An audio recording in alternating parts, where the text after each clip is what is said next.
Welcome, everyone. Just like to take a few minutes for a couple comments before we get started here.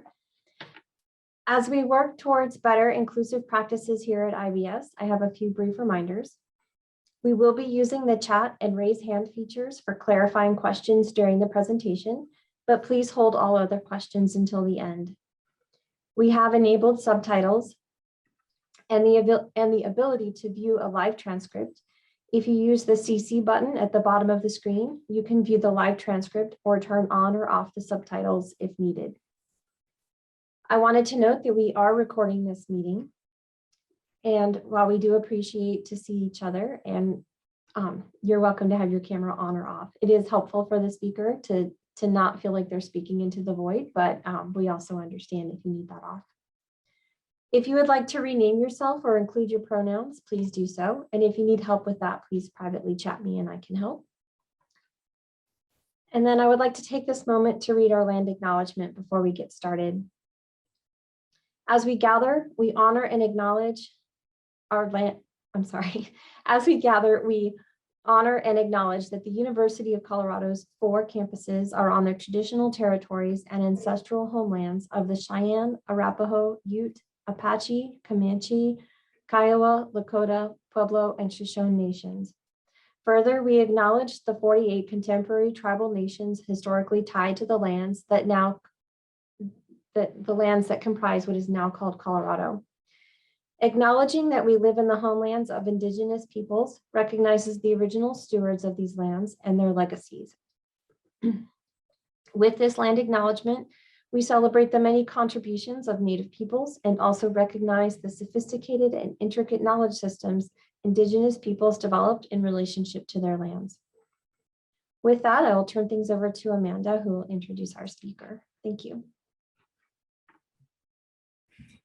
Thank you, Cindy. So I'm very excited to introduce Dr. Leslie Root. Leslie is a postdoctoral fellow here with us at IBS, and she comes to us as a recent demography PhD from Berkeley, where her prior work focused mostly on Russian fertility.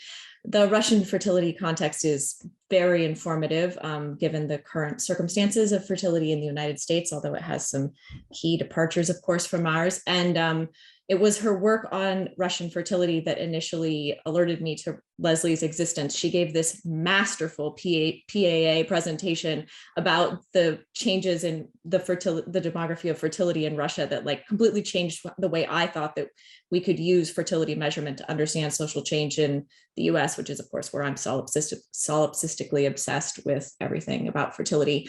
But whatever context Leslie is addressing, she now works in the United States. Leslie uses the tools of formal demography and theories from anthropology and cultural sociology to both really carefully measure fertility and also carefully describe how fertility is changing. This deep grounding in both methods and theory makes Leslie unique among people who study fertility. And I think that the union that she provides is going to lead to some really incredible work that will help our society understand fertility. And I'm not even really exaggerating here. We need both of those things to be together in one person. So I'm excited to hear Leslie's talk with all of you, and welcome, Leslie. Thank you. Thank you for that amazing introduction. I'm blushing a little bit. But yes, thank you everyone for being here so close to the end of the semester when I know that everyone is wildly busy and stressed out. So my talk was titled some time ago, Measuring Fertility in a Changing United States, Status, Challenges, and Opportunities. And then I subtitled it, Why Should Social Scientists Care About Measuring Fertility and How Should We Do It? And then as I wrote the talk, I'm not sure that either of those titles really encompasses what I'm going to talk about. But they're certainly both included in it. It's a little bit of an overview of my thinking on fertility and why it's important. And yes, I will also be talking about my Russian work a little bit. So I want to start by saying that there are obvious reasons to care about fertility that I nonetheless prefer to avoid in my work. And we've seen a lot of these in this past year as the concerns about low fertility under COVID and persistent low and falling fertility in the US have kind of collided, and led to all of this news coverage with these pictures of empty cradles, or this one from the New York Times. It's a woman in her 40s sitting alone in her beautiful house because she has decided not to have children. And I think not only is this pervasive in popular media, but also within demography. We tend to talk about fertility in this sort of as a means to an end, and specifically in the context of what's going to happen economically as fertility continues to decline across the developed world and eventually across the world as a whole. I think that question is important.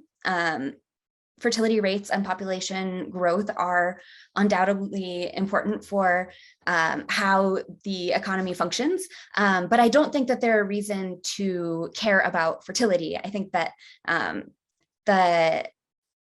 the point of investigation there should be the connection between population growth and the economy, and not trying to modify population growth. And of course, these empty cradle discourses are also closely connected to older demographic discourses that are eugenic and racist. And so for that reason, I like to think about fertility research in a very different way. And what I've recently been thinking about is how to frame fertility research within a reproductive justice framework. So reproductive justice is a framework that was created by a group of Chicago-based Black women in 1994 around the UN International Conference on Population and Development, which, for those of you who aren't in demography, that conference represented sort of the close of the era of population control as a major focus of international development. So the goals of population policies to be lowering fertility at all costs, and a shift towards framing of population issues as issues of human rights. And so reproductive justice is a framework that centers the belief that all women, really all people, have the right to have children, the right to not have children, and the right to nurture the children that we have in a safe and healthy environment. In the US, it's often applied specifically to abortion politics as a framing of rights and access over a more narrow choice-based framework, which is how the choice framework is how abortion legality was codified with Roe v. Wade, and personal privacy and the choice to have children. But reproductive justice goes beyond abortion. And I think that fertility research can absolutely be used to study reproductive equality and justice. Fertility rates themselves are not a measure of reproductive justice, but they can be explored with the principles of reproductive justice in mind. And I think that when used in concert with other types of data, they can absolutely help us measure reproductive inequalities and disparities. This framework is sometimes not significantly different from how fertility is studied in mainstream demography. But for example, it's a little bit different. So one example is that research on teen childbearing and pregnancy sort of takes as a point of departure the idea that the teen birth rate is essentially a negative indicator and something that should be brought to zero. And a reproductive justice framework would say that teen childbearing is not in itself inherently bad, and what we should be working on and studying when it comes to teen births is whether people have access to the healthcare they need and the sexual education they need and are having births that they want. Okay, so this talk is about the US, but first let's discuss Russia for a little bit. Amanda suggested when I was putting this talk together that I talk a little bit about how I became a demographer. And I do think it's relevant to how I think about fertility measurement and what we use it for. So I studied linguistics and Russian in college. And after I graduated, I went to Russia for a few years to teach English. I arrived in Russia in 2006, which, can you guys see my cursor?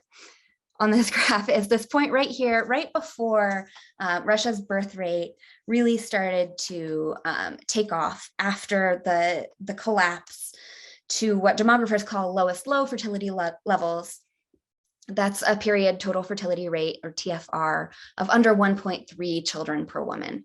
And Russia's fertility levels had been below that for about a decade when I got there.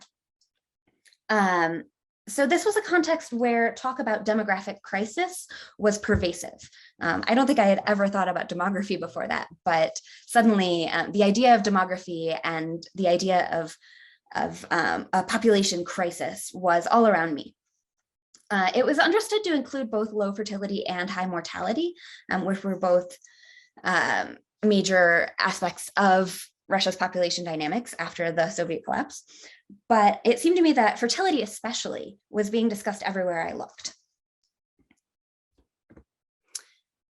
So this is a poster from the Moscow subway that I saw every day in 2006. It says, "The country needs your records," meaning like the country needs your record-breaking birth rates. And it's this woman who has triplets. And I've just juxtaposed it with a quote from Vladimir Putin's presidential address that year, talking about the most important thing: love, women, children, and family, and pivoting that immediately to the idea of demography, that these very personal and local concerns are intimately tied to the nation and the population. So this address was one where he introduced a suite of pronatalist family policy reforms. Some of them were basically updating sort of social safety net structures that had been gutted after communism. So the ruble collapsed in the 1990s, and many of the benefits that people received for their children weren't indexed to inflation until 2006. So people were literally getting like 25 cents a month for their children. But another major part of this package was a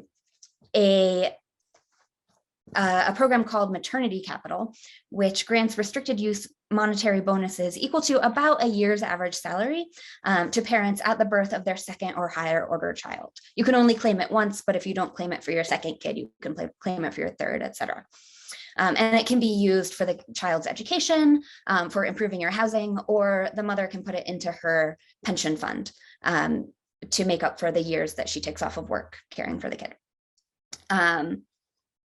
So as you'll notice from the previous slide, the introduction of this policy did coincide with a big jump in the birth rate. And in fact, this jump was driven in large part by increases in second and third births. However, the reality of the effect is complicated. The Russian economy was also improving at this time after years of no growth, or growth primarily in the energy sector that was really not being distributed to the average Russian. So this was a time when people were already getting back to births that they had delayed or foregone during the 90s and early 2000s. And it's sort of an open question to what extent this policy caused that jump in the birth rate, or to what extent it was a timing effect where people who would have had a second or third child anyway saw the introduction of this policy and thought they should strike while the iron's hot, and have that kid while they could get a bunch of money for it. It actually turned out not to be a limited time policy. It's been renewed every single year since then. It's not quite as robust as it was at the beginning. It's only sometimes indexed to inflation, but it's still quite a big chunk of cash.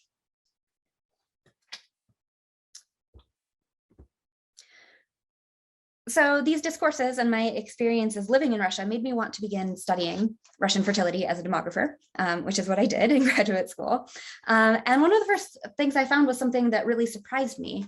I had experienced intense norms around early childbearing while I was in Russia. So I was a single woman in my early 20s, and I heard a lot about how that was the ideal time for childbearing, and whether I was concerned that I was spending these years in Russia and not getting married and starting a family, because really before 25 is the optimum time to have your first kid. So I had experienced these norms, and then I, as a demographer, found that the mean age of first birth has been steadily rising since shortly after the Soviet collapse. It's now around 26, which is low compared to much of Western Europe, where the average age of first birth is 29 or even 30, but it's only a little lower than in the US. I think we're at about 27.5. So it seemed really surprising to me, and I wanted to explore how this postponement transition looked in the context of those cultural norms, or to put it the other way, how those cultural norms looked in the context of postponement. This is just another way of looking at Russian postponement, and it's really hard to overstate how dramatic it was. In the early 1990s, 14% of first births occurred at age 20. And this was actually not sort of a time-honored Russian tradition or anything. It was something that arose in the late Soviet period as the Soviet Union experienced what one Russian demographer calls a sexual revolution without a contraceptive revolution. The Soviet state made contraceptives very hard to access. Abortion was used as the primary means of controlling fertility, but there was a norm against aborting your first pregnancy because of a belief that it was more likely to cause infertility than abortion of subsequent pregnancies, which by itself is also a really interesting can of worms. But basically, people tended to accidentally get pregnant around university age and get married to the person that they got pregnant with, and have that first birth really early in the life course. And even by the time I got to Russia in 2006, that was changing quite a bit, but now it's shifted even more dramatically. And in 2018, the peak age for first birth was 24, and that only accounted for 8% of all first births. So the range of experiences of when you have your first child has just opened up a lot in Russia. So to this end, I ended up, in addition to the quantitative research that generated these graphs, doing some qualitative research for my dissertation. I went to a small city in southern Russia, the same city I had been in 2007, 2008. I chose it because I already had good connections there. It's called Taganrog. It's in the southwest of Russia, near the border with Ukraine, right here. I spent the fall of 2017 there and interviewed 41 women of childbearing age. The focus of these interviews, which were semi-structured, was the relationship between aging and childbearing and their experiences with the medical system. The women were a mix of married, divorced, never married, engaged, childless, and having children ranging in age from 6 months to already 24 years. Most of them had one child, several had two, only one had 3 children. Large families are still pretty uncommon in that last generation of Soviet women. I also collected some ethnographic data since I also happened to be pregnant while I was there, which was lucky and a really interesting experience.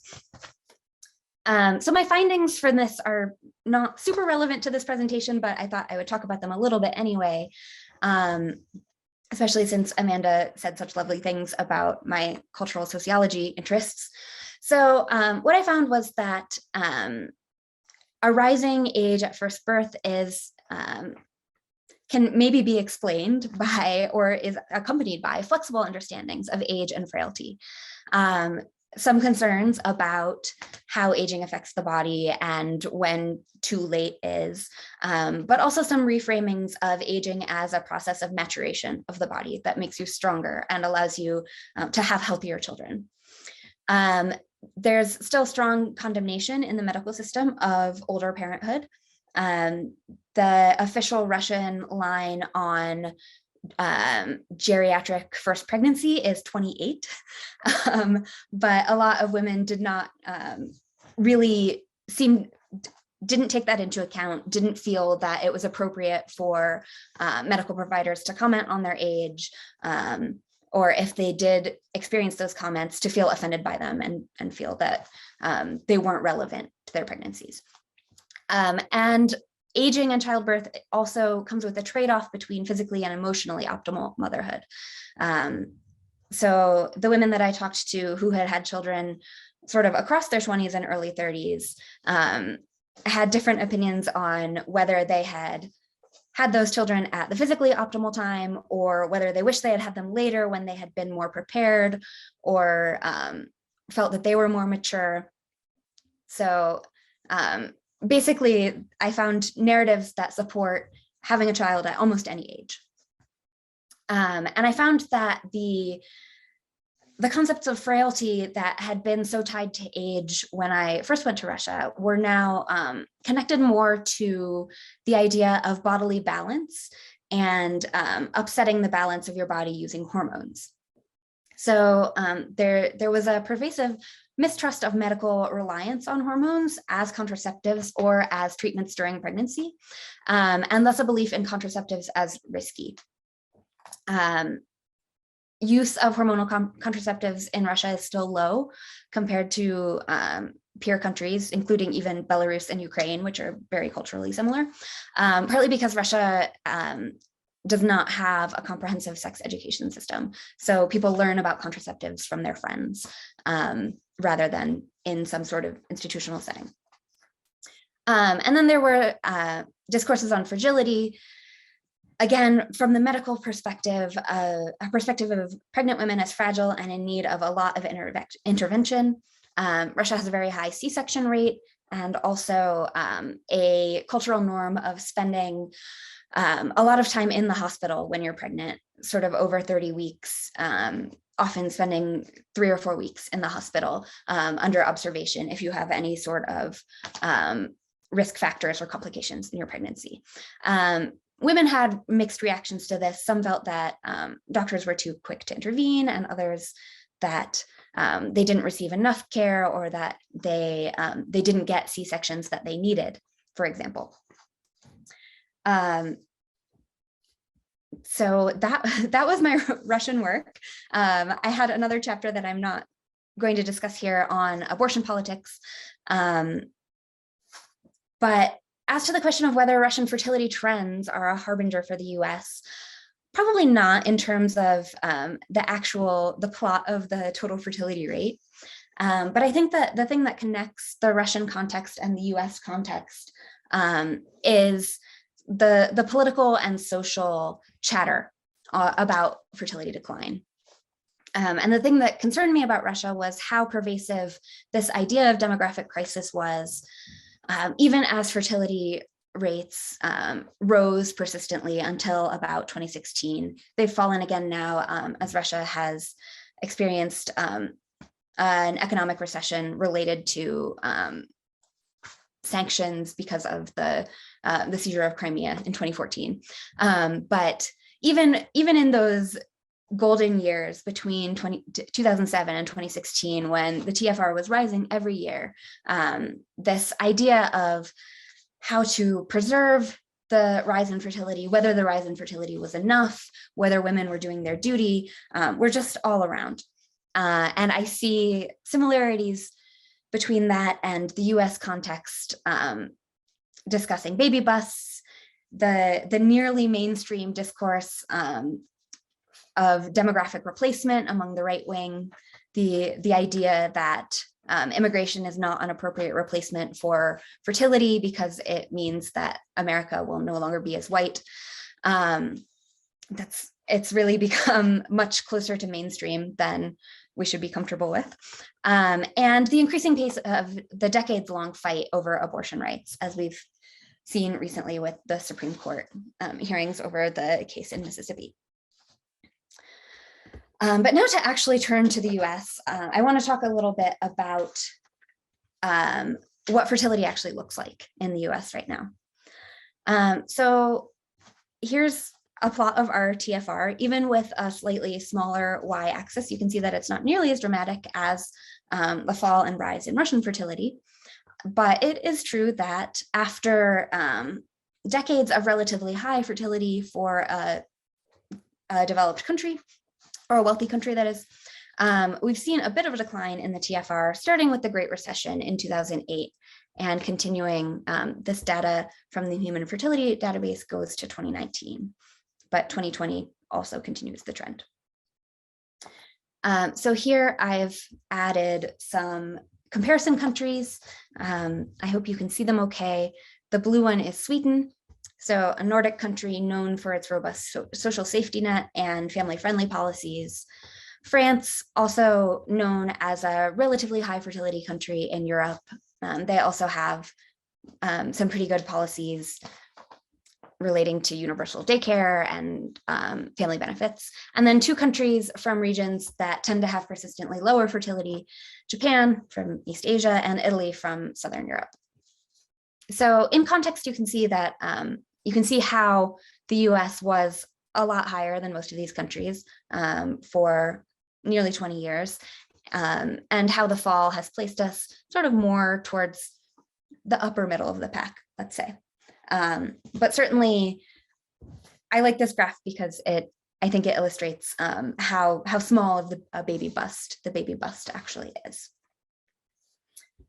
So what are the components of this fall in US fertility? One aspect is age. In part, this is just our own postponement transition, much like the one that Russia went through. The mean age at first birth has been rising in the US for a very long time, but it continues to do so. And it's been a very slow rise, and it's still relatively low, around 27 or 28. And so as we can see with these plots of age-specific fertility, actually, just let me make sure it's clear what these are saying, because I know we're not all demographers here. So these are single year of age fertility rates over the course of 2005 to 2019. And so we can see that the fall in fertility over this period is really concentrated among younger ages, especially the teens and the early 20s, where 2007 was a peak in fertility rates for these ages, and then they've been falling ever since. And so we call this postponement because it's certainly not that a 19-year-old is deciding that they're never going to have children, but rather that the context has changed, and teens and people in their early 20s are more likely to be avoiding pregnancy. And we see that the fall in fertility holds for all ages up to about 31. Yeah, 31 is kind of, it ends in about the same place it started in 2005. And then for all ages above 30, rates are pretty flat or rising. And especially in the late 30s and early 40s, these don't look like big changes because of the scale, but if you zoom in on them, they are pretty substantial growth in birth rates. So that's one component of the fall in fertility that we've seen, but there are many others, such as demographic changes, like the decline of marriage and its concentration at the top of the socioeconomic hierarchy, with concomitant changes in marital fertility rates versus non-marital. The US is historically a country that has relatively low non-marital fertility, but that has been changing a lot as marriage has declined. Small decreases in desired family size across the board. That's hard to measure well, but it does seem like people want slightly fewer children, sort of on the order of 1/10 to 1/2 of a child than previous generations did. A migration slowdown after the Great Recession, and changes in population composition. For example, as migration has slowed down, the share of the Latinx population that is native born has grown. And so Latinx fertility rates have become more similar to the average, because native born people have fertility rates closer to the average than immigrants who tend to have higher fertility rates. Obviously, the open question here is COVID and what we know so far. We don't know very much, but I've summarized 3 recent papers. I think all of these are preprints, finding that, as expected, there's been a drop in the number of births. So Tomas Sobotka and his group found that across 17 countries, the average drop was 5.1% in November 2020, which is sort of the earliest we would expect to see pandemic-related fertility changes, accounting for time to conception and gestation. November is still pretty early. That's like a February conception. A fall of 6.5% in December, 8.9% in January 2021. So declines that for the period they were studying just kept getting bigger. Some data on France shows that the drops in births 9 months after the first lockdown were more dramatic in regions that were more affected, that is, that had higher infection and mortality rates. And then Phil Cohen, who's a sociologist at the University of Maryland, found similar results for US counties through February 2021, showing that falling birth rates were associated with both local infection rates and local social changes, such as the degree of reduction in geographic mobility. I also have a grant that I'm hoping to submit to NIH to study more about this. So what do we have trouble knowing about changing fertility? I originally titled this, "What do we not know?" But there's almost nothing that we don't know with certainty. There are just a lot of things that we have to use survey data for and don't know with certainty across geographic areas at the subnational level or by important subsections of the population. So some of the questions that are important to me that we don't have very good data on are, what are the components of differences in fertility across geographic areas, that is states, in the US? So the problem here is that differences in fertility can be driven at the state level by differences in population composition. The states are really different in terms of the socioeconomic composition of the population, the racial composition, the age composition. All of these things can affect fertility, but they're also really different in terms of political context. So the Medicaid expansion varies across states. Other state level factors like cash assistance and childcare subsidies vary, both in their eligibility criteria and in the barriers that states erect to their use. And of course, our research group that I'm a part of here, that Amanda leads, also studies this with Colorado's 2009 state level family planning initiative and the effect that it had on high school graduation rates, showing that a large contraceptive intervention in one state can have a meaningful effect within that state when compared to similar states. Second, how does transition to parenthood and parity-specific risk of birth? Parity has a special meaning for demographers. It means the number of children you've had. So if you haven't had any, you're at parity 0. If you had 1, you're at parity 1, etc. How does the transition to parenthood and the parity-specific risk of birth vary among different groups and over the life course? We have trouble measuring this because it's relatively easy to know what birth order someone is at each birth. So knowing whether a birth is someone's first or second birth, etc. But it's actually very hard to count the population by how many births they've had, which is what you need in the denominator to measure this. This is something that I'm very excited about. I think that parity matters a lot, and first births are very different from second births, maybe because of the influence of my time in Russia. But I'm really excited that our project is hopefully able to measure this. It's something that I'm working on right now. And third, how does birth intendedness vary by socio-demographic subgroup? Intendedness is really hard to measure. It's maybe not always the best measure of,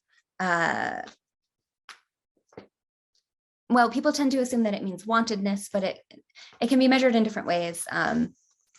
And it's something that we don't know a lot about, and especially we don't know a lot about it by socio-demographic subgroup. So how can we fix this? Our team is the Colorado Fertility Project, and what we're doing is building a data set called the Reproduction in People's Lives data set, based on decennial census microdata from 2000, 2010, and 2020. individually linked tax filings from 1996 on, and other administrative records that can be reliably linked at the individual level. So we can see who someone is in the taxes and link them with some degree of certainty to the same person in the census and in other data sets. The demographic richness of this data makes it possible to analyze individual fertility histories and to generate fertility rates by race and ethnicity, location, birth order, income, and poverty status. So providing a fine-grained picture of heterogeneity of fertility in the US.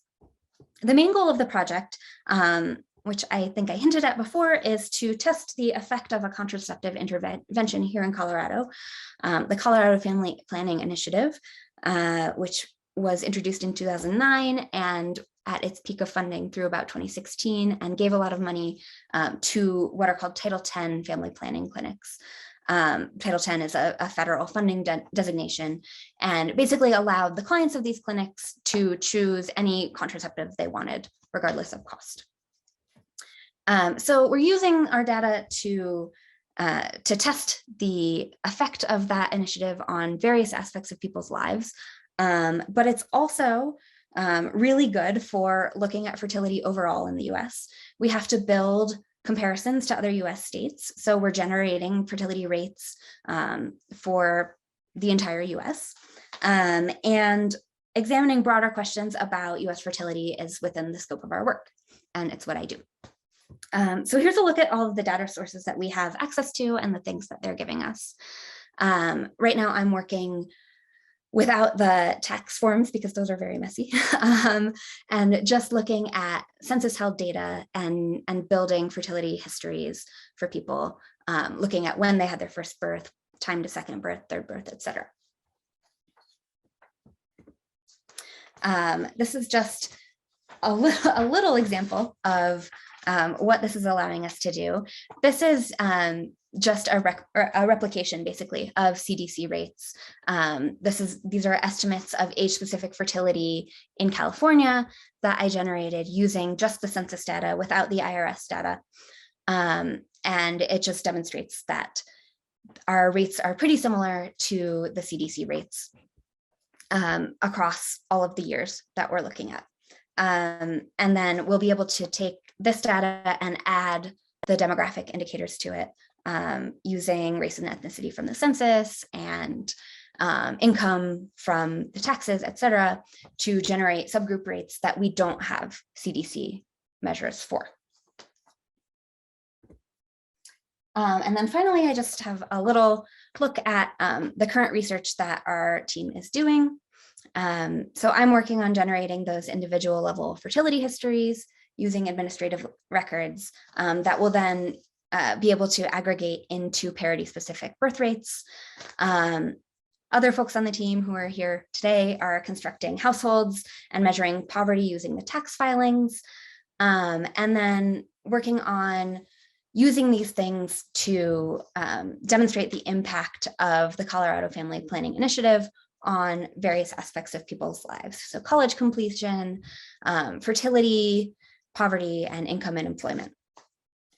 And that is all I have for you. Sorry, I think I finished a little early, but hopefully that means that we'll have time for some questions. Thanks. Thank you so much, Leslie. This is great. Very interesting to also learn about your work on Russia, which is fascinating, a fascinating time for Russia in both population health and reproductive health, both, more specifically reproductive health. Questions, comments? I don't know if I have a question or a comment, but it's probably more of a request. This is just enthralling and really fascinating, and it's really piqued my interest. And I'd love to hear from you and your team, maybe in spring semester or something, around the Russian context of abortion and overlapping that with just kind of what's happening in the United States, and where your team's going with research around this, and or where you think the field is going on research around it. yeah, just made me think of all of that. If there's any foreshadowing for us, or anyway, if you have any opening, general thoughts on that, it'd be great. But I'd love to hear like a formal full presentation, maybe from multiple team members on that from your team. Yeah, thank you. Yeah, I can say a little bit about the Russian abortion context right now. Yeah, I'm the only Russian person on the team, although there are some folks actually in the Russian department who do qualitative work on Russian abortion that I'm hoping to be able to work with a little bit. Abortion in Russia is really interesting. As I think I said earlier, it was the primary form of birth control in the Soviet period. That's changed a lot. The abortion rate has fallen significantly. It's still pretty high compared to peer countries, but there's a lot more use of modern contraceptives than there was in the 80s and 90s now. Unfortunately, also, there's a really big anti-abortion political movement in Russia. And what I was looking at in my dissertation, I actually didn't plan, I've always been interested in abortion in Russia, but I didn't plan to study it. But I got to the institute that was hosting me in this small town, and they said, "Oh, Leslie, you're gonna love this. We got a grant to fight abortion." And I was like, "Oh, I do love that, although maybe not in the way that you think." So basically, this small secular institution had received a grant from the Russian Orthodox Church to fight abortion. And while I was there, they were doing these anti-abortion seminars for the college students. They were having priests come into classes, and there were also some folks from the psychology department were basically providing anti-abortion counseling at the local abortion clinic. This is an initiative that the Russian Ministry of Health basically created an unfunded mandate saying that before you get an abortion, you should get this psychological counseling that basically is warning about the psychological risks of abortion. But there's no funding for it, so nobody does it. But since they got this grant, they were doing it and trying to convince people not to have abortions. And I ended up writing about this and how it's symptomatic of a larger collusion between the Russian Orthodox Church and the Russian state. There's a lot of porosity in funding flows between the two.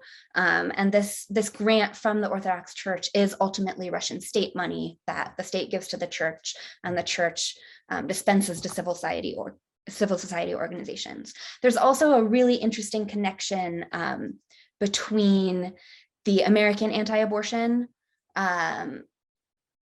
sort of political apparatus and the Russian. There's a lot of the brochures that I collected were straight up translations of American anti-abortion brochures. There's a documentary from the 1980s I think it's called The Silent Scream, and Russian abortion activists still use it. So yeah, I mean, it's really remarkable in that abortion was not seen as a moral issue in the Soviet period. The idea of the discourse of abortion as murder did not exist. And that basically was imported in the early 2000s into these sort of right-wing nativist Orthodox circles, and has been very effectively distributed throughout Russian society. And a lot of the women that I interviewed, regardless of their feelings on whether abortion should be legal, most of them believe that it should, but most of them also said, yeah, but it's kind of murder, which is fascinating and very dark, and I think not great foreshadowing for the US context. But I'll stop there because a couple of people have their hands raised.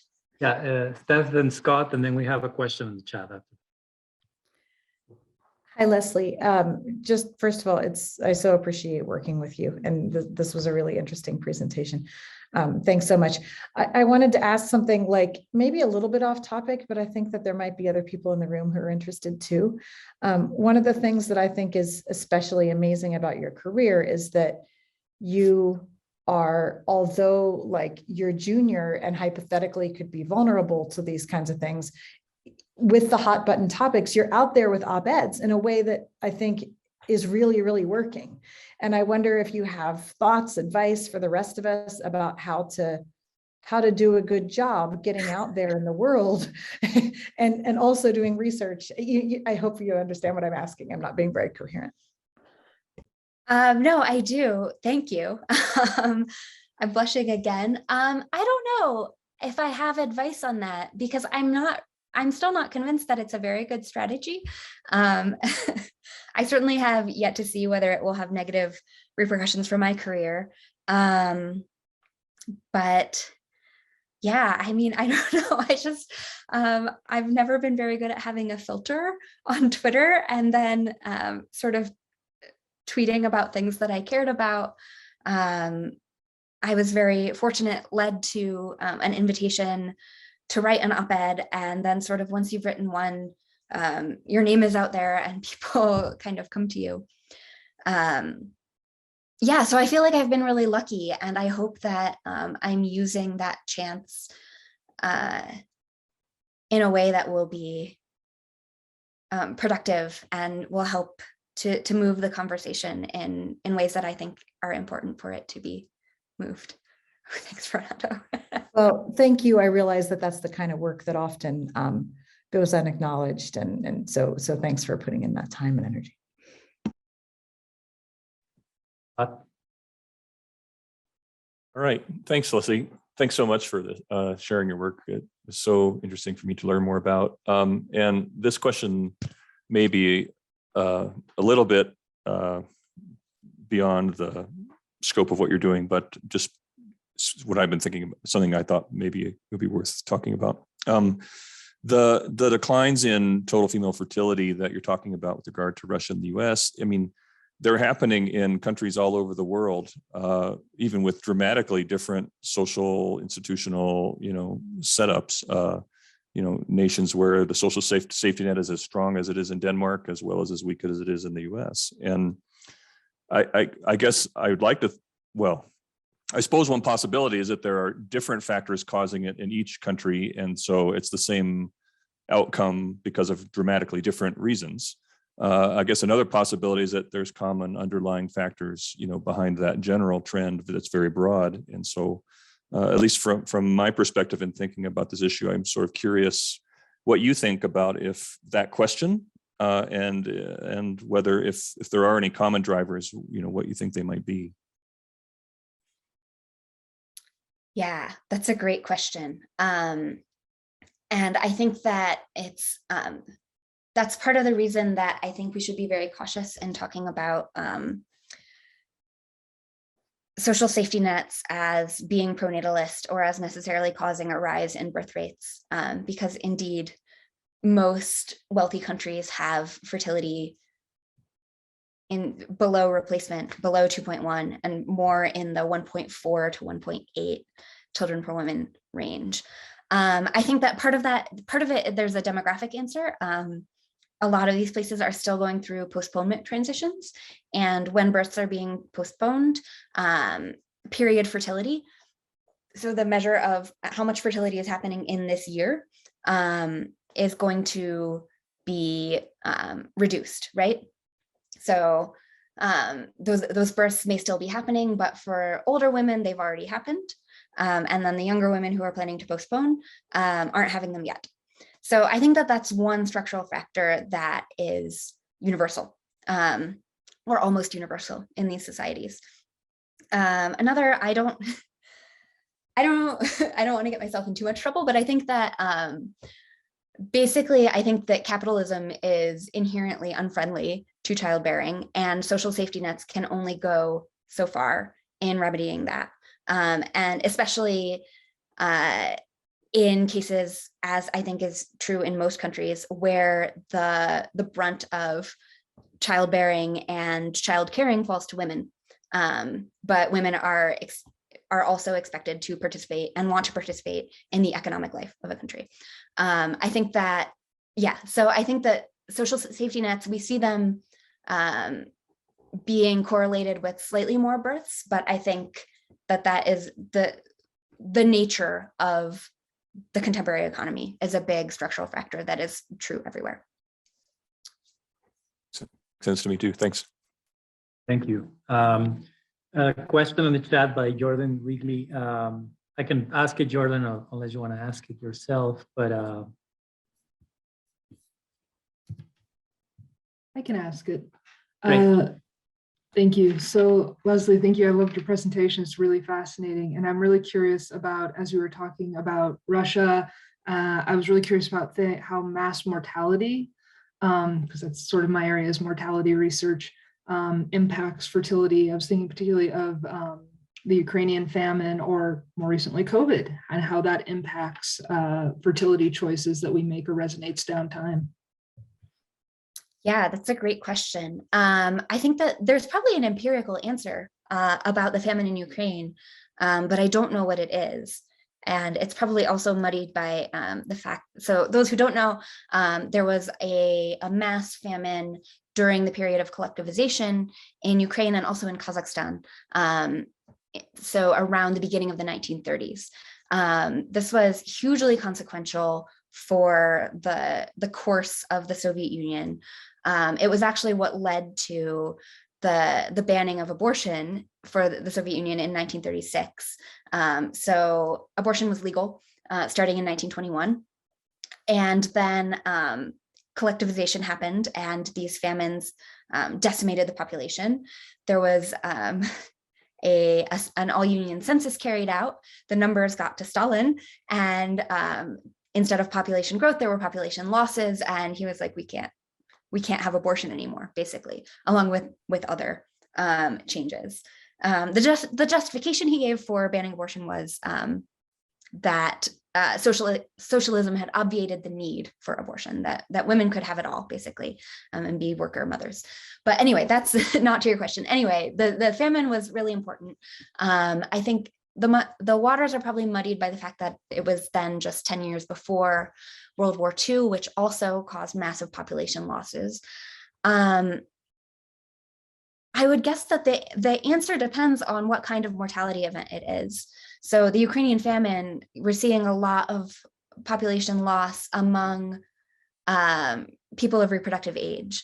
And therefore, it's probably having a huge impact on fertility. And because it's a famine, it's also the people who aren't dying are probably going to be sub-fecund for a while because of the nature of malnutrition.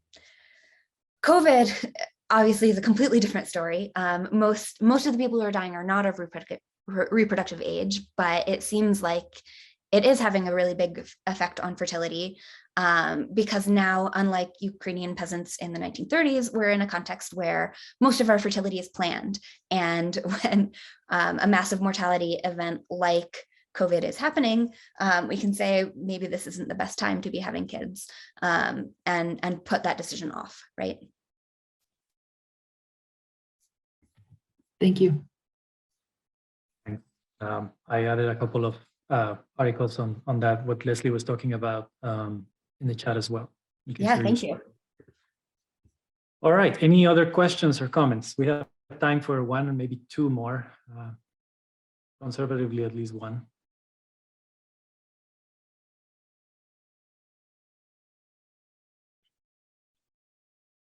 Okay, so I let people while others gather their thoughts. I'm gonna take advantage of this pause and ask mine, Leslie. It was very interesting when you're going back to the Russian case. Maybe I'm wrong because I'm not a fertility scholar, but it seems like is it used a lot, but to basically by policymakers or demographers that kind of write thinking of the idea of how to basically get out of lowest law fertility as a case study of a success story, basically of fertility rebound. Again, to low fertility, below replacement, but to levels that are considered much more moderate, right, in terms of their demographic impacts, in terms of the potential decline in the long run that this would entail.